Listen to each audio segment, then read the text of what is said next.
আসসালামু আলাইকুম এভরিওয়ান। আজকে আমরা চলে যাচ্ছি কলেজে, শেষ কলেজ। কেমন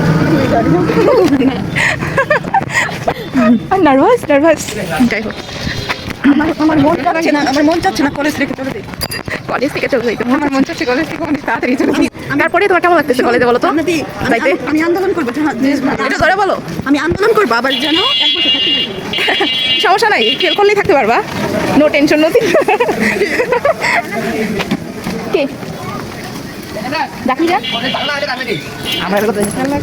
ওকে, আপনাদের সাথে কথা বলতে বলতে আমরা কলেজে চলে যাচ্ছি ম্যাজিক করে। আসসালামু আলাইকুম বিউটিফুল পিপল, আপনারা সবাই কেমন আছেন? আশা করি অনেক ভালো আছেন। সো দেখলেনি তো আমরা যাচ্ছি কলেজে, আর এই ব্লগটা শুরু করছি আমার বান্ধবীর বাসা থেকে, মানে ওরা সবাই সহ। তারপর আমরা কলেজে এন্ট্রি নিতেছিলাম। তারপরে আর কি বলবো, আসলে এটা আমাদের কলেজে আসার অনেক দিন হয়ে গেল। আমরা ফার্স্ট ইয়ারে ক্লাস করছি, অনেক আসছি। আমি একটা ভিডিও আপলোড দিয়েছিলাম, ওইখানে অনেক মানুষ বলছিল যে কলেজের ফার্স্ট টাইম তো, তাই এরকম মনে হচ্ছে যে ভুলতে পারবো না স্মৃতিগুলা, বা আমরা প্রত্যেকদিন আসবো, ক্লাস করব, আরও অনেক কিছু। কিন্তু সেকেন্ড ইয়ারে ওঠার পরে এরকম আর কিছুই মনে হবে না, কিছুই থাকবে না, তোমরা আর কলেজে যেতে যাবো না। অনেকজন এখানে কমেন্ট করছিল, তাদের কমেন্টকে আসলে আমি অতটাও পাত্তা দিই নাই। তবে এই সময় এসে আমি এটা অনুভব করতে পারতেছি যে না, আসলেই কথাগুলো সত্যি, যে সেকেন্ড ইয়ারে ওঠার পরে আর কোনো ইচ্ছে থাকে না যে একটু কলেজে যাই, ক্লাস করি, বা বান্ধবীদের সাথে একটু দেখা করি। এই টাইমটাও থাকে না হাতে। এমন মানে এত তাড়াতাড়ি টাইম চলে যায় যা কল্পনার বাইরে। তারপরে আর কি আমরা একটু কলেজে যাচ্ছিলাম, প্রত্যেকটা রুমে, আমরা যে রুমে ক্লাস করতাম রুমগুলো একটু ভালো করে দেখতেছিলাম, ছাদে গেছিলাম, একটু মজা করছি সবাই মিলে। আসলে শেষবারের মতো কলেজে যাচ্ছি, এইটাই একটুখানি সবাই মিলে একটু ঘুরে ফিরে দেখতেছিলাম, যে হয়তো বা কোনো দিন আসবো কিনা তারও ঠিক নেই। আজকে কলেজে যাচ্ছে মানে গিয়েছি, তাও আপনার সিগনেচার করার জন্য, আর কিছুর জন্যই না। সিগনেচারটা যদি না করে তো তাও যাইতাম না মনে হয়। আর তারপরে আমরা কলেজে সিগনেচার করে বের হয়ে পড়ি। তারপরে আমি আর আমার একটা ফ্রেন্ড সহ একটা শপে ঢুকি, স্বপ্নতে।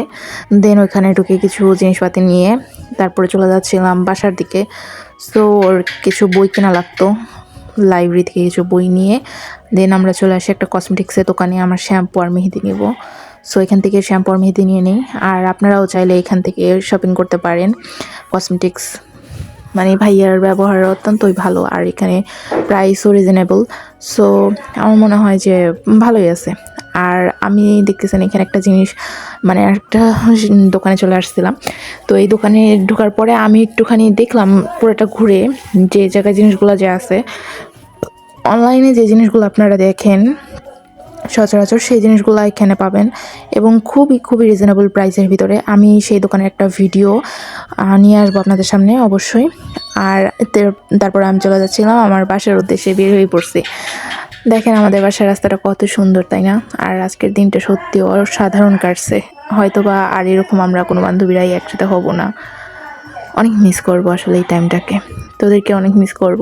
শম্পা, রিয়া, সাদিয়া, মিম, আরও বান্ধবী আছে, বৃষ্টি, লিসা, সবাইকে অনেক মিস করব। সো ভালো থাকিস তোরা, আল্লাহ হাফিজ গাইস। আজকের ভিডিওটা কেমন লাগছে অবশ্যই জানাবেন কমেন্টে।